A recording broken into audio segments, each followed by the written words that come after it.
Welcome to Eerie Bites of History, your daily serving of strange bites of the past.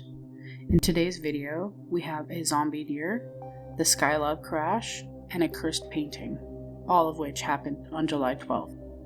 Let's begin. On July 12th, 1985, park rangers in northern Colorado stumbled upon a chilling sight. A herd of deer behaving nothing like they'd seen before. The animals were staggering in circles, drooling excessively, and staring blankly ahead. They showed no fear of approaching humans.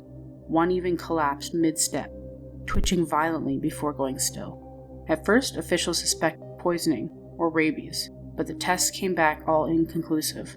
Over the following weeks, more deer began exhibiting the same symptoms. Biologists were baffled. Eventually, the condition was given a name: chronic wasting disease, or CWD. It was described as a neurological disorder similar to mad cow disease that literally eats away at your brain, leaving the animals like zombies, but no longer truly living. The scariest part? There was, and still is, no known cure. In 1985, Colorado sighting became one of the earliest recognized outbreaks, but even a decade later, scientists don't fully understand how it spreads. CWD has since spread across the deer population in dozens of US states and Canada, and there's a growing fear that it could jump to humans. Locals at the time reported something even stranger: unmarked helicopters hovering near the infected deer. Some believe the government was tracking the outbreak before the public even knew about it. Others were whispering more terrifying ideas, that the disease was never natural to begin with. So was it a freak mutation born out of the wild, or a result of something unleashed that never should have been? On July 12, 1979, residents of Western Australia looked to the skies and witnessed something extraordinary. Fragments of Skylab, America's first space station, blazed through the atmosphere in a fiery, uncontrolled descent. Originally launched in 1973, Skylab had been abandoned for years, left to orbit the Earth in silence. NASA had hoped it would gradually fall harmlessly into the ocean, but nature had other plans. The massive station broke apart earlier than expected, scattering twisted metal and radioactive components across the Australian outback.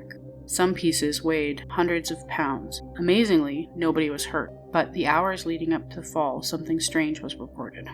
Local residents described seeing unexplained lights darting across the night sky, not like the debris itself, but something moving with eerie precision. Some even claimed to hear a low mechanical humming long before the official confirmation that it had re-entered the Earth's atmosphere. Authorities dismissed this as mass hysteria, but there was more to the story. Debris investigators say they found pieces that didn't match Skylab's design, leading some to speculate something else may have been up there with it. A surveillance satellite, an experimental weapon, or perhaps something not made by us at all. To this day, pieces of the Skylab remain in the museum and private homes, but the question lingers. Did Skylab really fall on its own, or was it pushed? On July 12, 1929, a fire tore through a small cottage in Yorkshire, England, reducing nearly everything inside to charred rubble. But amidst the ashes, one item was found completely untouched: a painting. It was an image of a young boy, alone and tear-streaked, staring blankly into the distance. No smoke damage, no burn marks. It looked as though it's just been hung on the wall. At first, it was nothing seen more strange than a fluke. But years passed and similar stories began to surface. Again and again, homes were destroyed by fire, and this same painting survived. By the 1950s, tabloids described it as the curse of the crying boy. Reports came across England, fires sparked under mysterious circumstances, always leaving the crying boy unharmed. Some firefighters began to notice a pattern, and many refused to allow the painting into their homes. The painting, mass-produced by an Italian artist, had been sold in thousands, but those who owned it claimed to experience cold spots, unexplained accidents, and lingering sense of dread. In one case, a woman said that the boy's eyes appeared to follow her across the room. Eventually, in a last-ditch effort to end the mass curse, British tabloids organized a mass burning of the painting. Hundreds were destroyed, but some copies, collectors say, remain hidden away waiting. Was it just a coincidence? Or is something trapped in that painting canvas forever weeping? Like your history snack-sized? Drop a comment with your favorite bite and subscribe.